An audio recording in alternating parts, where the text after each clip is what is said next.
This training is intended to provide basic tools and resources from the federal government agencies, professional organizations, universities, and state and local public health agencies. During this member rights, we'll discuss topics which include safety abuse reporting, child-elder, standards of conduct, including fraud, waste, and abuse, HIPAA and patient privacy, sensitive services, minor rights, consent for treatment, and informed consent.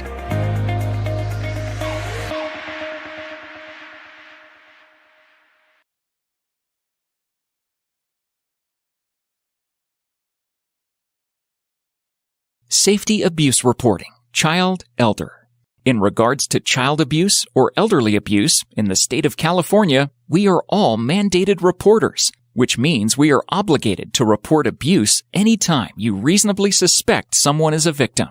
We are all trained professionals who use our training and experience to evaluate a situation and report it during the course of providing treatment. Child abuse and/or child neglect can be any of the following: a physical injury inflicted on a child by another person other than by accidental means, the sexual abuse, assault, or exploitation of a child, the negligent treatment or maltreatment of a child by a person responsible for the child's welfare under circumstances indicating harm or threatened harm to the child's health or welfare. This is whether the harm or threatened harm is from acts or omissions on the part of the responsible person. The willful harming or endangerment of the person or health of a child, any cruel or inhumane corporal punishment, or any injury resulting in a traumatic condition. One does not have to be physically present or witness the abuse to identify suspected cases of abuse, or even have definite proof that a child may be subject to child abuse or neglect. Rather, the law requires that a person have a reasonable suspicion that a child has been the subject of child abuse or neglect. Red flags for abuse and neglect are often identified by observing the child's behavior, recognizing physical signs, and observations of dynamics during routine interactions with certain adults. Healthcare personnel who are mandated reporters include a physician, psychiatrist, psychologist, dentist, resident, intern, chiropractor, licensed nurse, dental hygienist, optometrist, marriage, family, and child counselor, licensed clinical social worker. All persons who are mandated reporters are required by law to report all known or suspected cases of child abuse or neglect. It is not the job of the mandated reporter to determine whether the allegations are valid.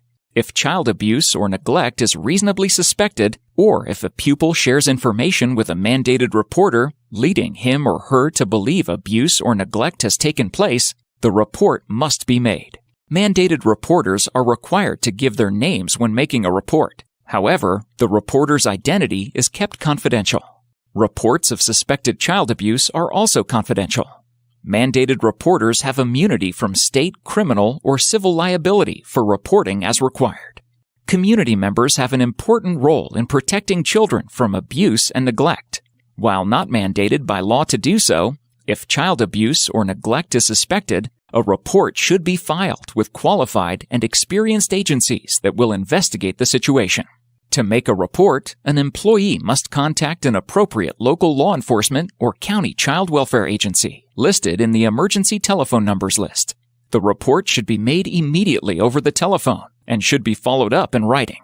After the report is made, the local law enforcement agency is required to investigate all reports. Cases may also be investigated by child welfare services when allegations involve abuse or neglect within families. The Child Protective Services is the major organization to intervene in child abuse and neglect cases in California. Existing law provides for services to abused and neglected children and their families. Abuse of an elder or dependent adult is defined as the following.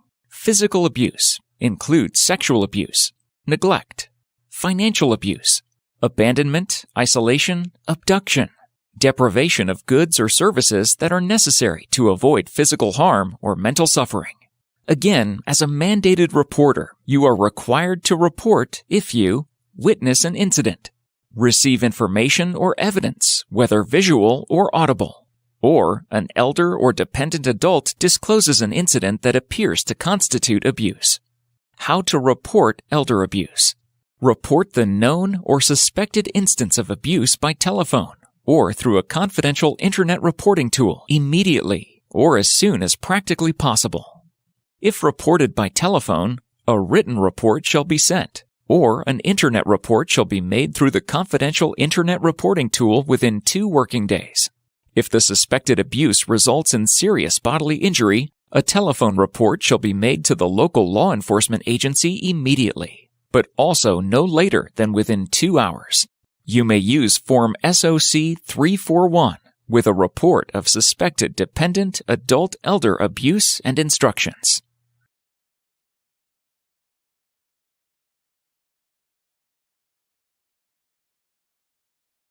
Standards of conduct describe La Maestra's expectations that all employees conduct themselves in an ethical manner. Appropriate mechanisms are in place for anyone to report noncompliance and potential fraud, waste, and abuse. Reported issues will be addressed and corrected. Standards of conduct communicate to employees is everyone's responsibility, from the top of the organization to the bottom. Ethical and professional standards. Practice personnel must comply with and perform their services consistent with high ethical and professional standards. They will treat patients, coworkers, and others in a professional manner with honesty, fairness, dignity, and respect. Practice personnel must comply with all applicable policies and procedures. La Maestra personnel must comply with all applicable federal and state laws, regulations, and third-party payer program requirements. La Maestra personnel will not discriminate against other personnel, patients, or others on the basis of race, color, sex, religion, age, national origin, ancestry, disability, or sexual orientation. Federal and state laws prohibit paying, offering, or receiving anything of value to induce referrals for healthcare business unless certain conditions are met. La Maestra personnel will not offer, solicit, pay, or accept anything of value in exchange for healthcare referrals. This applies to offering or receiving any money, gifts, free or discounted items or services, professional courtesies, or other arrangements with the intent to induce referrals. This applies to transactions involving potential referral sources, including transactions with other healthcare providers, vendors, or patients. Violations may subject the organization and its personnel to criminal and administrative penalties. Federal and state laws affect contracts, agreements, and other financial relationships with physicians, practitioners, vendors, and other referral sources. Privacy and confidentiality. Staff will maintain the confidentiality of patients' protected health information, as required by practice's privacy policies and applicable law, including but not limited to HIPAA and its accompanying regulations. Staff must not access patient information unless they have a need to access the information because of their job duties. To the extent allowed by law, La Maestra personnel must maintain the confidentiality of communications and records containing confidential information concerning coworkers, communications and records relating to the organization's confidential financial or business operations, trade secrets, credentializing or peer review actions, documents prepared in anticipation of litigation, and communications with legal counsel for the organization. Fraud, waste, and abuse. Although no precise measure of healthcare fraud exists, those intent on abusing federal healthcare programs can cost taxpayers billions of dollars while putting beneficiaries' health and welfare at risk. You play a vital role in protecting the integrity of the Medicare program. To combat fraud and abuse, you need to know how to protect the organization from engaging in abusive practices and/or civil or criminal law violations. Fraud typically includes any of the following: knowingly submitting or causing to be submitted false claims or making misrepresentations of fact to obtain a federal healthcare payment for which no entitlement would otherwise exist. Knowingly soliciting, receiving, offering, and/or paying remuneration to induce or reward referrals for items or services reimbursed by federal healthcare programs. Making prohibited referrals for certain designated health services. billing Medicare for appointments the patient failed to keep. Abuse describes practices that either directly or indirectly result in unnecessary costs to the Medicare program. Abuse includes any practice inconsistent with providing patients with medically necessary services meeting professionally recognized standards. Examples of abuse include billing for unnecessary medical services, charging excessively for services or supplies, misusing codes on a claim, such as upcoding or upbundling codes. The detection, correction, and prevention of fraud, waste, and abuse are essential to maintaining a healthcare system that is affordable for everyone. State and federal law enforcement agencies are increasingly focused on investigating healthcare fraud, waste, and abuse. Even if you don't intentionally misrepresent facts, you could still be committing fraud, waste, and abuse if you are paid by the healthcare system but are not actually entitled to the money. Everyone who performs a function that in some way supports La Maestra business is required to report suspected fraud, waste, and abuse to one of the compliance departments at extension 3011.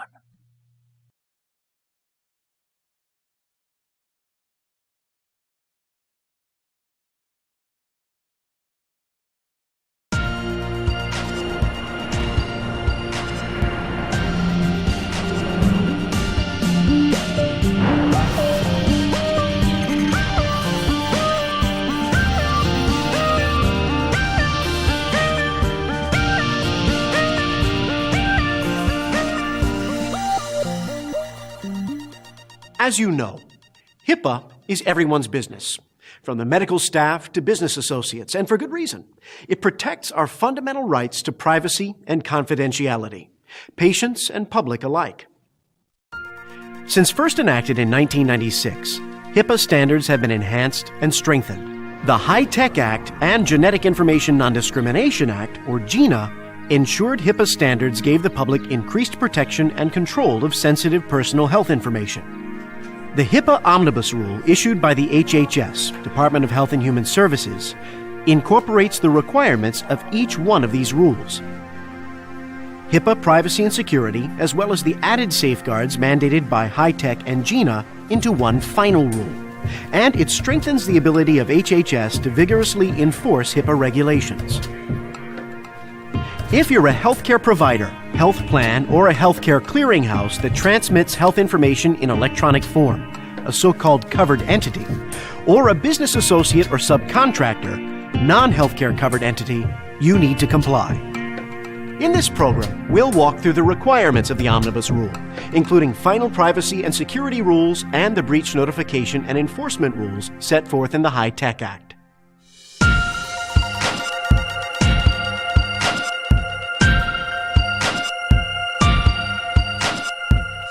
As you know, HIPAA privacy restricts use and disclosure of protected health information, or PHI, in whatever form: oral, recorded, on paper, or sent electronically. In simple terms, if health information can be used to connect the patient to the information, name, address, physician's notes, or billing information, for example, it's our job to protect it. Do you use or disclose PHI? If so, always follow the minimum necessary rule. Use the least amount needed to get the job done. Requests for PHI directed to another business associate must also be limited to the minimum necessary, according to the Omnibus Rule. PHI can't be used or disclosed to anyone unless permitted or required by the Privacy Rule, with few exceptions. PHI is used when it's shared, examined, applied, or analyzed by a covered entity. PHI is disclosed when it's released, transferred, or accessed by anyone outside that covered entity. Permitted use and disclosure of PHI includes treatment, payment, and healthcare operations, with authorization agreement from the patient or for disclosure to the patient. For incidental uses like physicians talking to patients in semi-private rooms or sign-in sheets.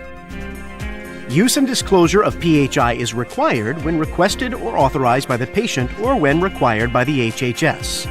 Patients cannot restrict disclosure of PHI for treatment. Healthcare providers need access to PHI to deliver quality care. Patients can restrict disclosure of their PHI to a health plan or the health plan's business associate if the disclosure is for treatment for which the individual has paid out of pocket in full. Providers should develop methods of flagging the restricted PHI. It is a patient's right to have access to their PHI, but some requests for access may be denied. Remember, if access to PHI is denied, you're required to give patients written explanation of why and how they can complain to your facility's privacy officer or directly to the HHS. What about assigned patient authorization? For treatment, payment, and day-to-day healthcare operations, patient authorization is not necessary, and PHI, the minimum necessary, can be shared without permission or authorization in the interest of public health and to inform agencies during disaster relief, to control and prevent disease, to report victim abuse, to monitor the safety of FDA-regulated products, for health oversight activities to ensure quality of care, and for certain law enforcement purposes and to comply with a HIPAA investigation. Authorization is not needed to use or disclose PHI to maintain your agency's patient directory or inform family and other identified persons involved in patient care. Patient agreement is necessary. Assigned authorization is required for use and disclosure of psychotherapy notes unless use or disclosure is required by the healthcare provider, for example, or permitted or required by law.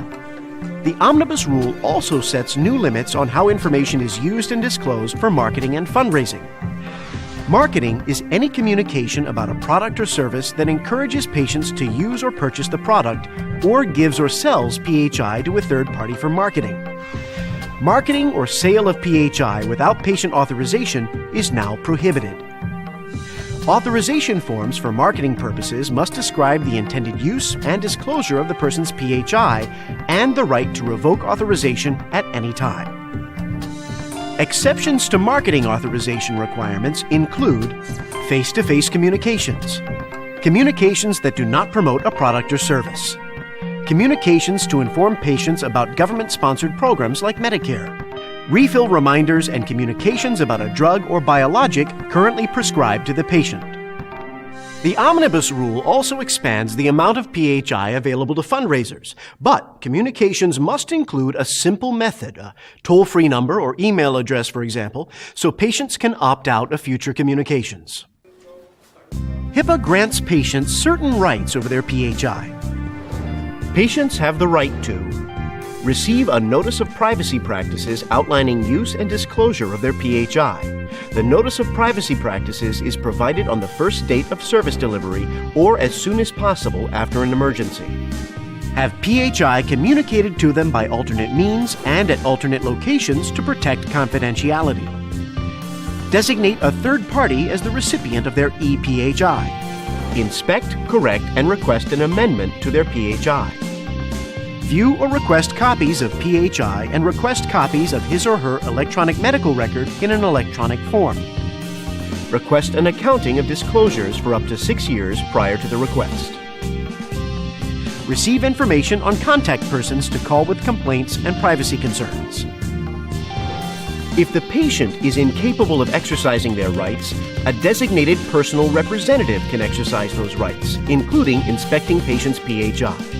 All the rights normally exercised by the patient apply to the personal representative.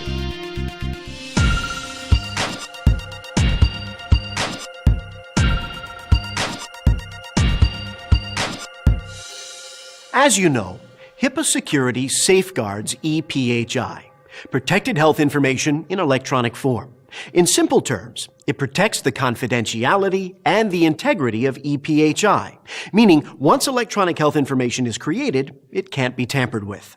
HIPAA security also protects the availability of PHI, so electronic PHI can only be accessed by people with the authority to do so. 3 safeguards cover all the procedures and systems you use to protect ePHI, from the time it's created to the time of its disposal and all the time in between. Executive teams, managers, and HIPAA security officials are responsible for administrative safeguards to protect all ePHI.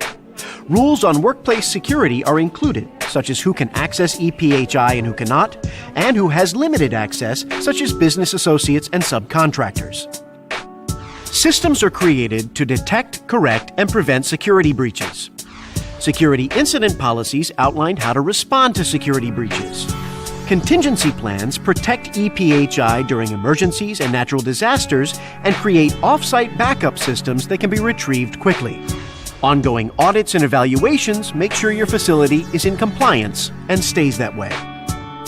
Never share your password with anyone, or they could breach security in your name. Remember, individuals are subject to the same enforcement penalties as healthcare providers. Physical safeguards protect physical things, your computer systems, high-tech equipment, and the facility where EPHI is stored. Physical access controls limit access to EPHI and make sure authorized persons can access data when they need it. Remember, passwords should change regularly so they don't fall into the wrong hands. Unique user IDs like this one verify if the person logging in is who he or she claims to be. Facility access controls protect areas where EPHI is housed. Parking restrictions control access, as do security guards, ID badges, and sign-in sheets. Device and media controls keep EPHI secure when moving or disposing of hardware or software, such as hard drives or anything that contains EPHI, both inside and outside of your facility. Your facility's workstation guidelines secure areas where you access EPHI and guard against unauthorized access. Technical safeguards are all about the technology that keeps EPHI safe, including access controls to ensure that only authorized personnel can access EPHI. Authentication controls verify who's logging onto your facility's system. Monitoring systems track who's logging in successfully and who's trying to log in but failing. Digital signatures make sure stored PHI is not tampered with or destroyed. Integrity controls, like virus protection, protect EPHI from alteration or destruction. Encryption programs protect EPHI transmitted over open networks. Instant reporting systems, such as alarms, alert authorities of suspicious behavior.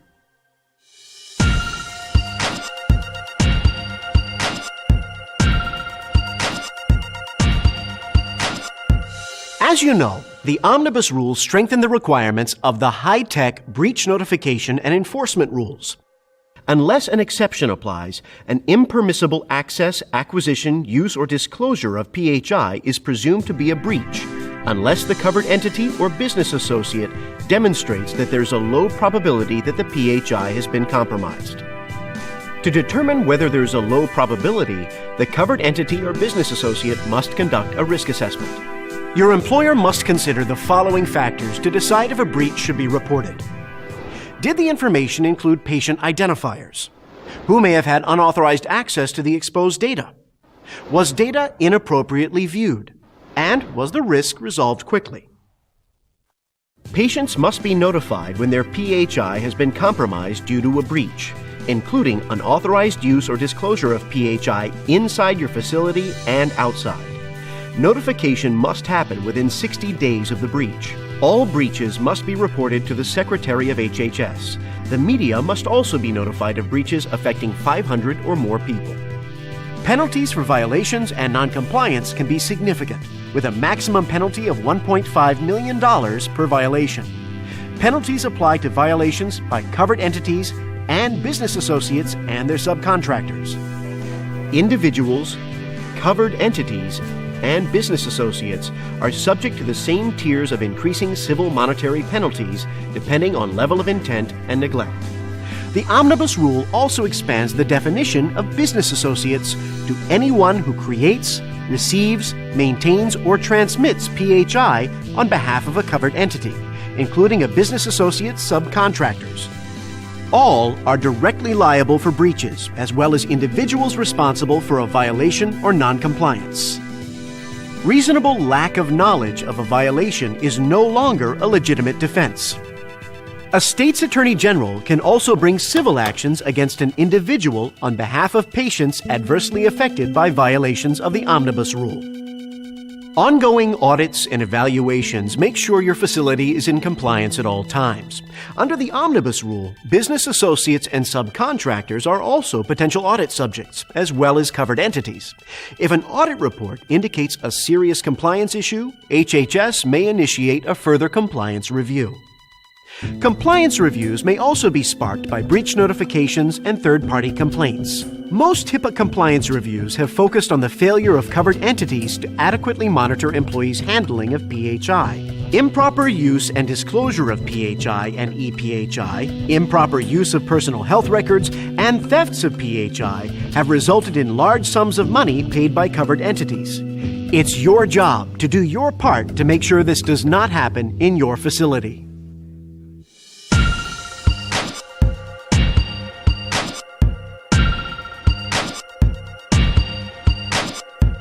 The HIPAA Omnibus Rule is serious business. It helps us protect our patients' sensitive personal information.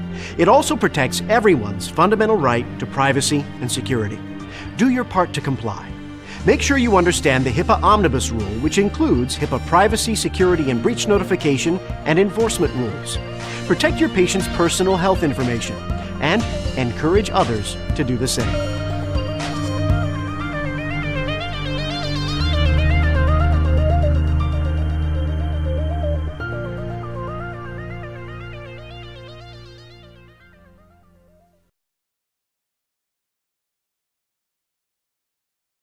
When children and teens are receiving health care, the general rule is that parental consent is needed. However, there are situations when parental consent may be a barrier to receiving health care, and many professional medical organizations, as well as the law, have determined that there are exceptions to the general rule of parental consent. The American Academy of Pediatrics, the American College of Obstetricians and Gynecologists, and the American Academy of Family Physicians all have policies on the provision of confidential health care for adolescents. In general, they all state that teenagers should have access to confidential services for sensitive issues, that parental participation should be encouraged when appropriate, and that the clinician's assurance of confidentiality is conditional. Of utmost importance is for the clinician to provide the best possible care for the adolescent. Sensitive services are services that require some form of confidentiality in the way services are provided and the way medical records are disclosed. California Family Code provides that a minor may, without parental consent, receive a number of sensitive services, including outpatient mental health treatment and counseling for children 12 years and older. The minor must be mature enough to participate in the following treatment of either 1. Being in danger of causing harm to self or others, or 2, being an alleged victim of incest or child abuse. Confidential care means that the clinician does not reveal any information to anyone without the patient's consent. Confidential care for adolescents is important to encourage timely access to care for problems that are sensitive in nature. These concerns include sexually transmitted diseases, contraceptive care, pregnancy, mental health issues, and substance abuse. Adolescents are more willing to communicate with and seek health care from physicians who assure confidentiality. In most cases, parents must consent to health care on behalf of their minor children. However, there are situations in which minors must or may consent for their own care and opportunities in which other adults may consent to care on the minor's behalf. California minor consent and confidentiality laws has developed resources to support healthcare providers by providing useful information to help them better understand the rights of minors to consent to specific kinds of healthcare in California. Attached is a chart that summarizes the rights of minors and third parties to consent to a minor's healthcare in California. Staff must be educated regarding the confidentiality laws that pertain to adolescents. For more information, reference materials for California minor consent and confidentiality laws are available for all staff.